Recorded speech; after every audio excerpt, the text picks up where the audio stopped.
Yeah. Good morning everybody, and welcome to this new webinar of this exciting Insectopia initiative, which is promoted by the EU Green Alliance. You know, EU Green Alliance is a European Universities Alliance for Sustainability. And before to pass the floor to Antonio, to delight us with this presentation, I would like to very briefly talk about what this initiative is. The webinar for today is Landart for Creative and Participatory Ecosystem Restoration. And this is a part of the initiative Insectopia, which is, please, next slide, Antonio, maybe. What is Insectopia or Insectopia? I don't know how to pronounce exactly in English. Well, it is an initiative which is developed as one of the Campus Life working packages. This is a project, you know, EU Green Alliance has both parts. It's a project and also it's an initiative to create an alliance. And this initiative is aiming to promote biodiversity, sustainability, and community engagement across the partner institution university campuses. This initiative integrates education, integrates research, and for sure ecological restoration to create lasting environmental and societal impact while fostering collaboration among all the stakeholders. Next, please. Well, but this webinar is not only this Insectopia initiative. The core objective, the main objective of this activity is to design and implement creative solutions to support biodiversity and awareness raising on university campuses and beyond. Through these activities, as webinar, participatory workshops, and call for proposal, we will talk about this call for proposal later on. This initiative seeks to engage students, staff, and local communities in developing sustainable habitats and ecological projects such as insect hotels and pollinator gardens or related projects. We will open next month, I think it is the 17th of February, we will open a call for proposal. This call for proposal, we will try to engage as much as possible people to build and to develop projects that contribute to the development of insect-friendly spaces through insect utopias and engage the campus community in biodiversity awareness and action. So please engage as much as possible people to participate in this proposal, because it's not only to build this insect hotel. It is also to engage people for this awareness regarding biodiversity. And for sure, we will have winning teams with a maximum number of 3 people. The prize finally will be a retreat in Spain during a week in June in our of most beautiful places, which is Jarandilla here in the Extremadura region. So I think that it deserves to participate in this initiative, and for sure, if possible, to come to our beautiful place in Jarandilla. Next, please. The main objectives are, for sure, support local biodiversity, providing nesting site, shelter, and food sources, promote environmental sustainability using natural or recycled material, and consider long-term maintenance to ensure sustainable design and action. It's very important education and engagement. We want to foster education, engagement, educational components to increase this awareness, participation and capacity building among students, staff, and the wider campus community, and encourage creativity and innovation. Embrace creative, science-based, and multidisciplinary approach, innovative techniques, technology, and, of course, interactive educational tools.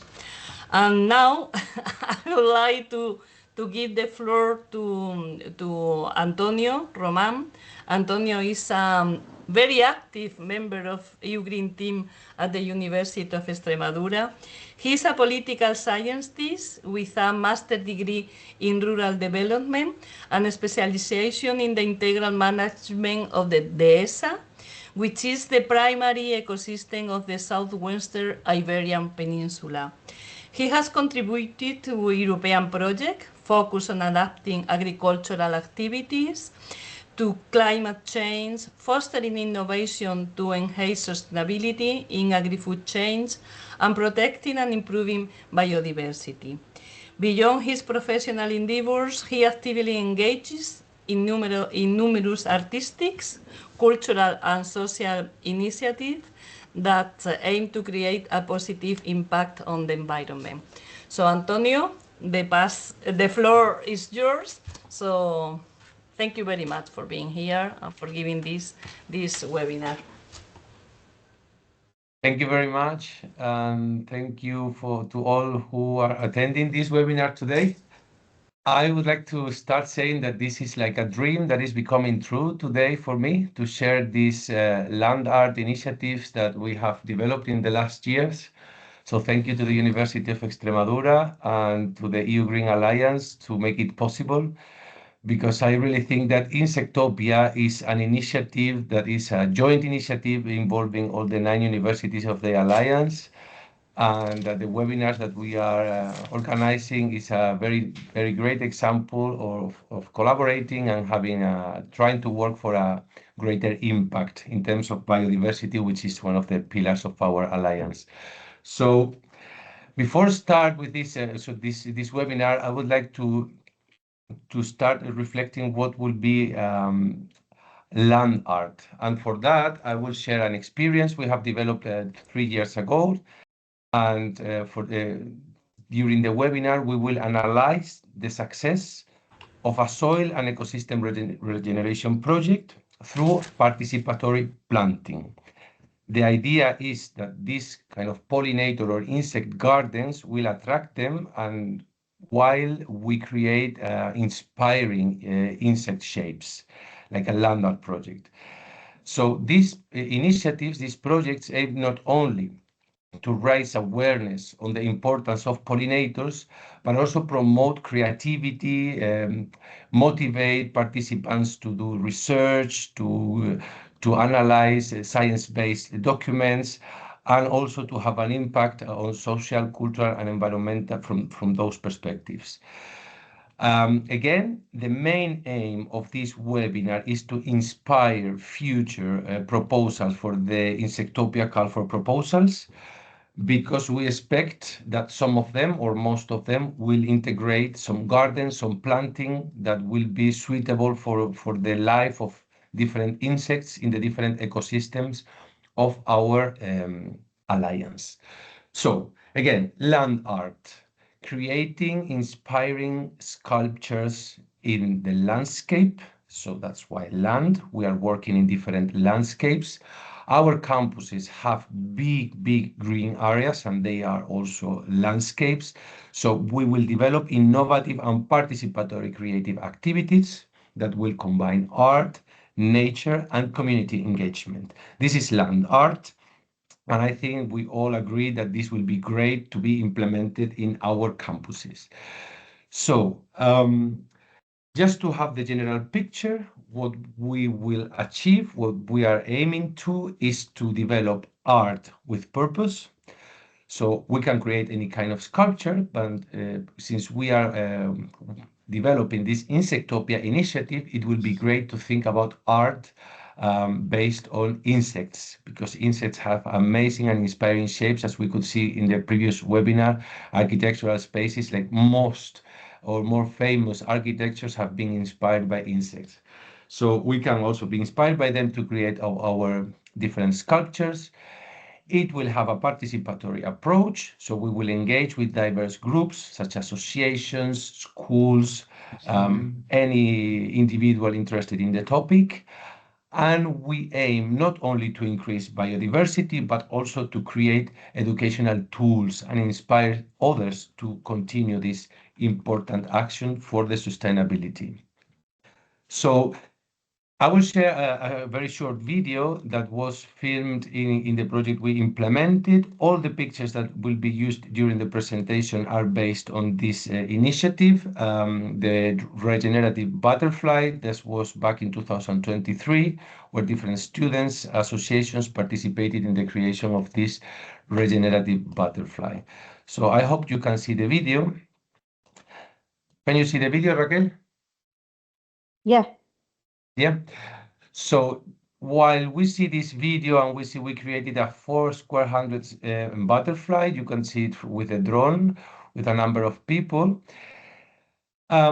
What we see in this video is a degraded ecosystem. So the aim of this sculpture is to bring back biodiversity to an ecosystem where biodiversity has been simplified, and we will plant a number of melliferous plants, those that attract pollinators, but also bushes and trees that used to be in this ecosystem.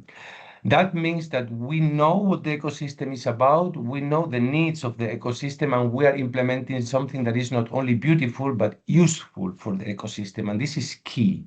When we implement such project, we need to make sure that we are using plants that belong to the ecosystems, and that we know about their needs in terms of water and other aspects, while we have fun and we invite different stakeholders that will help us in the implementation of the project.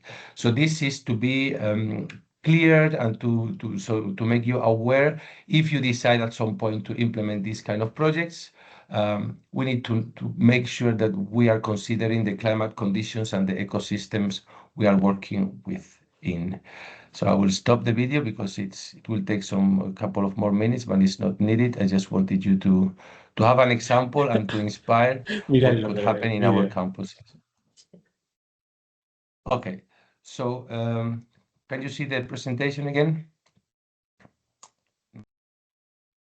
Raquel? Yeah? Okay.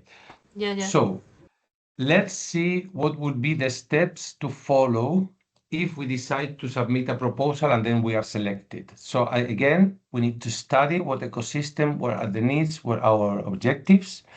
Then we will design what we will do, and we will invite other stakeholders to participate. This is just a general overview. We will stop in all these points. Then we will create the planting event, the party. We will have fun, but this should be continued in the time by a follow-up activities to make sure that everything works, and especially have a plan for the sustainability of the project, and to make sure that all the efforts we have made are meaningful and long-lasting.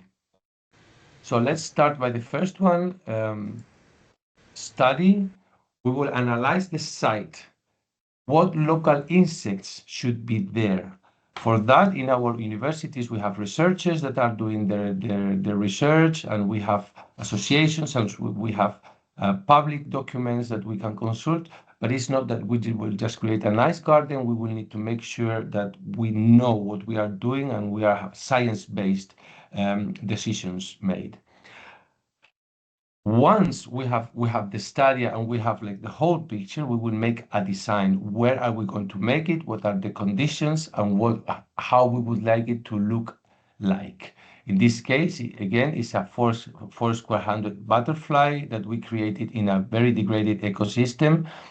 So in order to expand a little bit the biodiversity.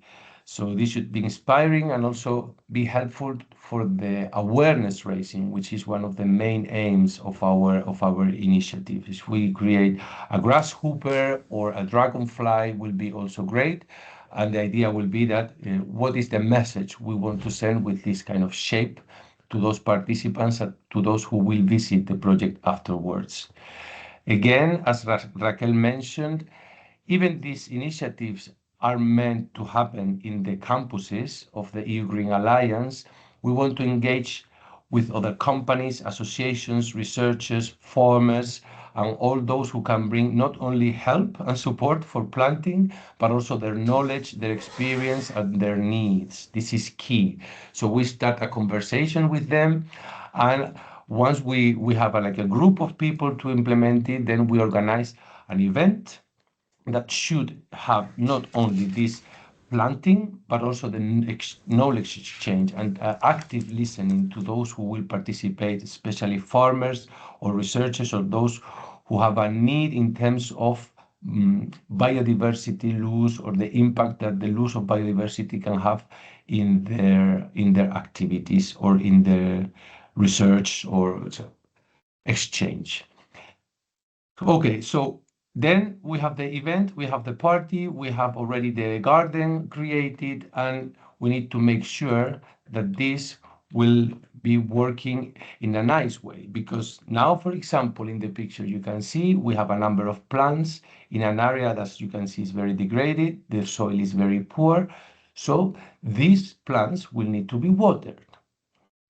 And as you can see in this picture, these plants are just there. So now we need to make sure that we implement a watering system. If we plan it in advance, probably the watering system could have been placed at the same time as the plants. So planning, studying the project before implementing it is key. This is key in order to ensure the long-term success of the project. And for the long-term success of the project, this sustainability, we call it sustainability or long-lasting activities, the replicability and the measures and the plan to visit the place and to make sure that it's working and we are visiting it and we are using it as an educational tool that is growing, this should be part of the planning from the very beginning. So again, for those 32 people that are attending the webinar, if you're planning to submit a proposal or to implement such a land art creative project, please, and I'm insisting on this please, and you will understand at the end of the presentation why I am insisting, please make sure that you have a plan for the sustainability of the project, because we want to improve the life conditions of insects who are key elements, are bioindicators of the health in our ecosystems. So whatever we do should be meaningful and long-lasting. For me, it's very important in terms of inspiration to share today this book, La Magia de la Transformación. It could be translated as The Magic of Transformation. She's Astrid Vargas. And if you Google her name and this book, you will see that she has been working very, very hard to develop this model of regenerative butterflies in South America, in Europe, and in other countries. So this book has had a greater impact, a very great impact, because it tells the memories of a non-flying butterfly, and it's a very, very nice story to inspire youngers and also adults for these purposes. As other inspired by her, there is a group of people called Let's Regenerate, which is a communication agency who are working to create regenerative butterflies also all over the world. And they are the ones who came here to help us with our regenerative butterfly too. These are some of the examples they have been implementing in the different parts of the world. Some dry lands and some other, as you can see, there are always butterflies. And you can see that it's very simple because you can use natural materials such as stones, the plants, of course, but also different kind of earth, sand, cork, and wood, and different natural materials, and then it will be useful to enrich the soil conditions. There is also a project here in our region, Sembrando Agua, which is an organization implementing ancestral techniques to allow water infiltration in the soil and to promote biodiversity. And here is Maria, who is a key young woman who is actively working to change the world, which is at the end what we want. And something more technical, and I strongly encourage you to have a look to these documents we will share with you after this webinar, is the EU CAP network. They are working very hard to identify best practices and projects to promote pollinator-friendly farming. Of course, 70% of the crops we need as humans, the food, part of our food, needs to be pollinated, so we need pollinators to survive. In the previous webinar, someone said that if the bees disappeared, we will have 4 years to survive. This is like, I think Einstein said something like this. But yeah, we will share some technical projects and technical documents with you that have been collected by the European Commission, by the EU CAP network, in order to provide also science-based public publications and projects that are working in nowadays conditions, not only in climate, but in terms of stakeholders and available resources.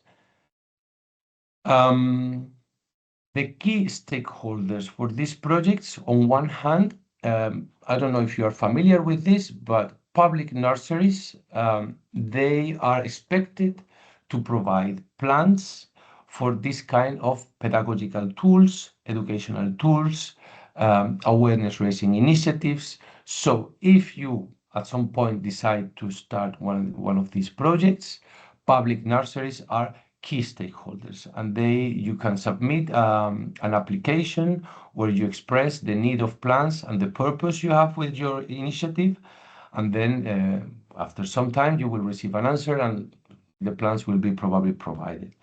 So you don't need to count on investing money on this kind of plants, and usually they provide plants that belong to each ecosystem. So it would be great to check in your countries if this is possible too, but for sure there is an opportunity in the collaboration with public nurseries. Environmental associations, as I said before, farmers, academia are key stakeholders also for these projects. They will provide relevant information, guidance, ideas, needs that can be addressed with our projects. So we make meaningful projects and useful projects, not only a butterfly, but a butterfly that plays a role in the ecosystem. And this information usually will be provided by these kind of stakeholders, and schools and high schools and students from the university will be key stakeholders, not only to help us in the creation of the sculpture or the design and to foster their creativity, but also to raise awareness in the future generations that will be then taking care after our ecosystems, our food systems, and that will be working in the future.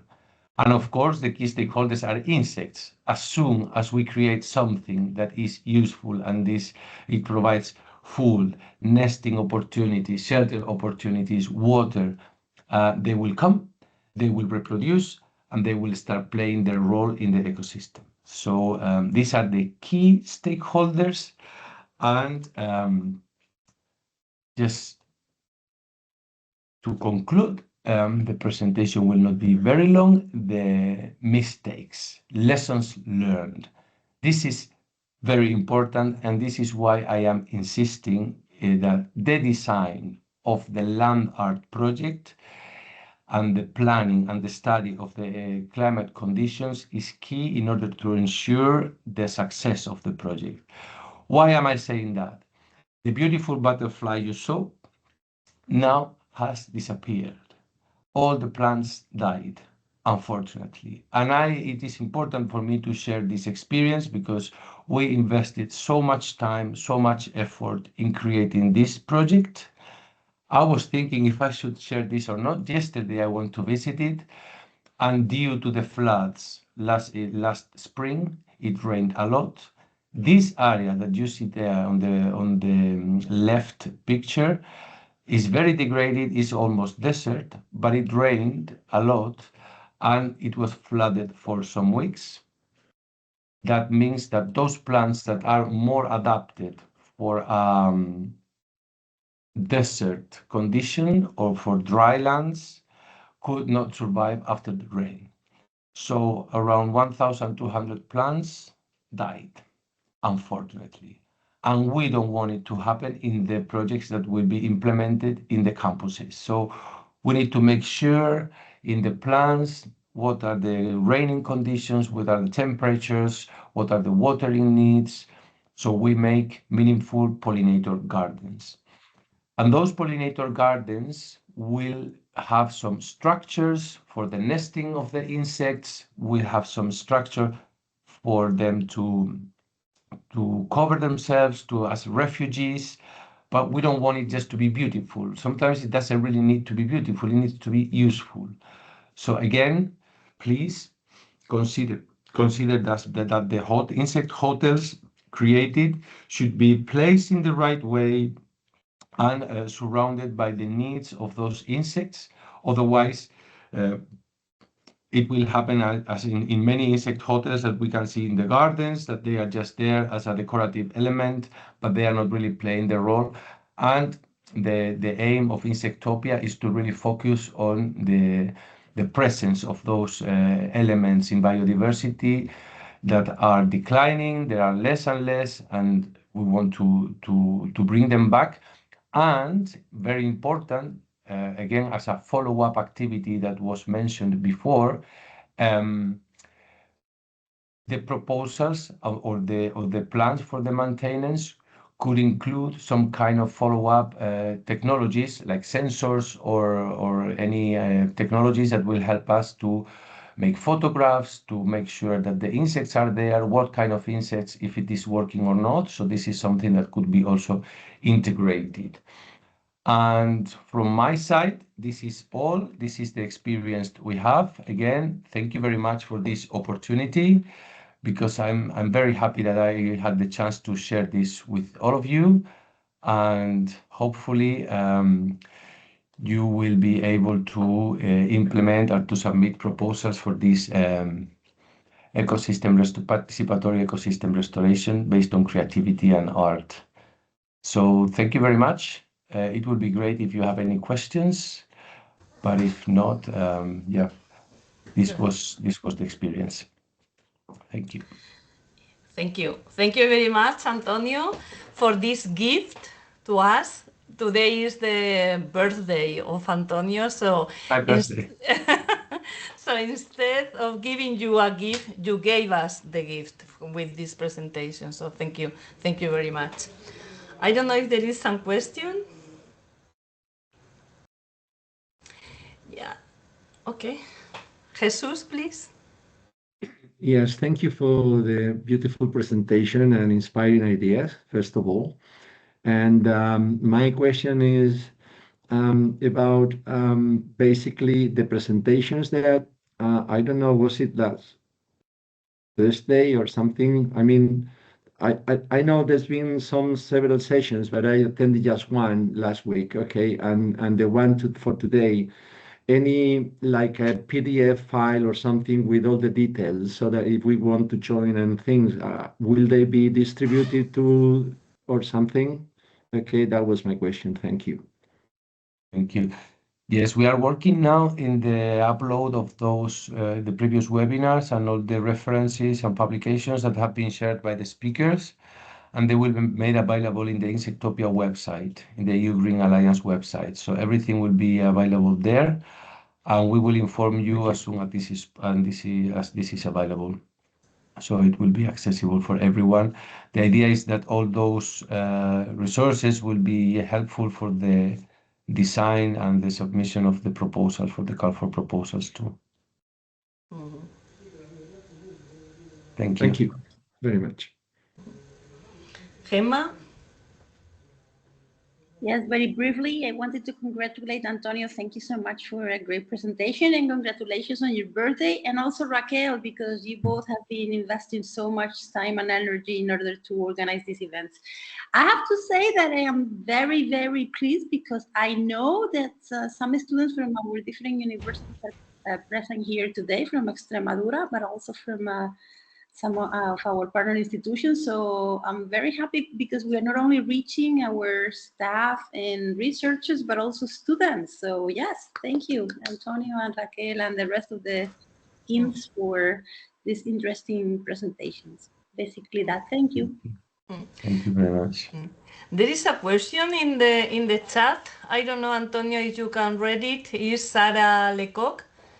Say, thank you for this presentation. With the help of the insect identified on the site, how do you select the floral resources planted so that they suit the diversity of the pollinators present and so that there are resources at different times of the year? This is the question. This is the key. This is the key. Usually, wild pollinators and wild insects are adapted to our ecosystems. So the wild pollinators we have here, they find a way to survive all along the year or nest, or they are adapted. That's why they belong here. So usually the plants, the plants that belong to the ecosystem, the flowering plants, will help those wild insects that belong to each ecosystem to survive there. Moreover, the researchers from the university should help you. So the idea will be to get them involved in the design of these gardens, so they provide science-based knowledge to make decisions and to make sure that what we are designing, the plants we are deciding, are those suitable for our purposes. So this is the answer I could provide. I don't know if someone else in the room or in the session can answer this in a different way, but this will be my answer. We did it. We did it. We were checking some of the projects that are addressing pollinator-friendly farming in different countries, and they have some publications available in their websites to make sure that different plants, melliferous plants mainly, are those that we should be using to attract them and to help them. And then, yeah.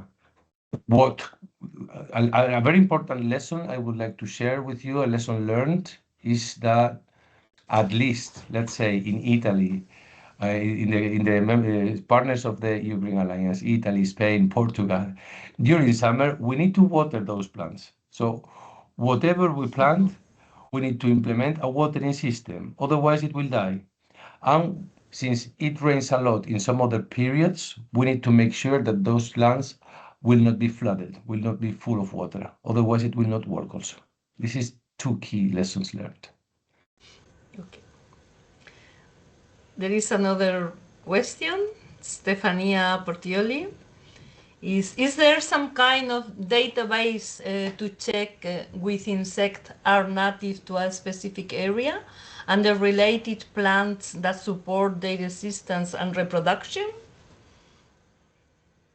In the previous webinar, it was shared a platform by the European Commission called Pollinator Hive, EU CAP Network Pollinator Hive.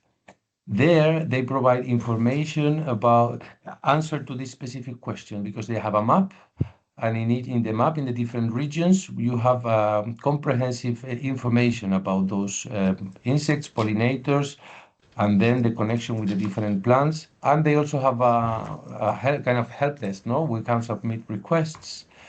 And again, in the information we will share with you, there is a number of projects that are working in this sense at European level. So LIFE projects, Horizon Europe projects that will be very, very inspiring to answer these kind of questions in each territory.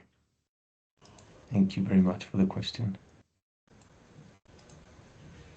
And for me, what is key is the organization of the event, of the planting, because this has an impact. I mean, you create some you engage some links between the people participating in this and the project. Then they want to come back and check what happens. So yesterday I was informing those people that participated in the butterfly that the butterfly is not existing anymore, and they are just waiting for the next one to be built in a different place, according to the lessons learned. So you create already a kind of community around these projects for future actions, which I think is very important. Thank you, Raquel. You shared the link. Thank you very much. And maybe next time could be a different shape, not a I think a butterfly, dragonfly maybe a will work very well. dragonfly, a ladybird, or something like that. Okay. Yes. Yes. More questions? Okay. Emma, you have your hands raised. Yeah, no, maybe the hand there. So, okay. I think it's time maybe to finish. I don't know if you have more questions, but in any case, we can keep in contact, send email to the Ugreen teams. Please be engaged in this marvelous initiative. That it is not only webinars, but also to create this Insectopia, this utopia for insect. Okay, so we will send all the information because I think, if I am right, the 17th of February we will launch this call for proposal. So it will be a very, very exciting initiative, activity, and we hope to gather as much as possible people in Jarandilla. I think we will have, yes, we will have a retreat, but with a lot of very activities in the nature. So, okay, I think it will be really, really fantastic. Thank you very much for your attention, and we will see you in the next webinar. Okay. Bye. Thank you. Bye. Thank you. Bye. Bye-bye. Thank you very Bye. much. And happy birthday, Antonio. Happy birthday to you. Happy birthday. Many happy Yeah. returns of the Thank you. day, Antonio. Thank you very much. Many happy. See you soon. Felicidades. Gracias. Bye Muchas to all. gracias. Bye. Muchas gracias por todo. Felicidades. Chao.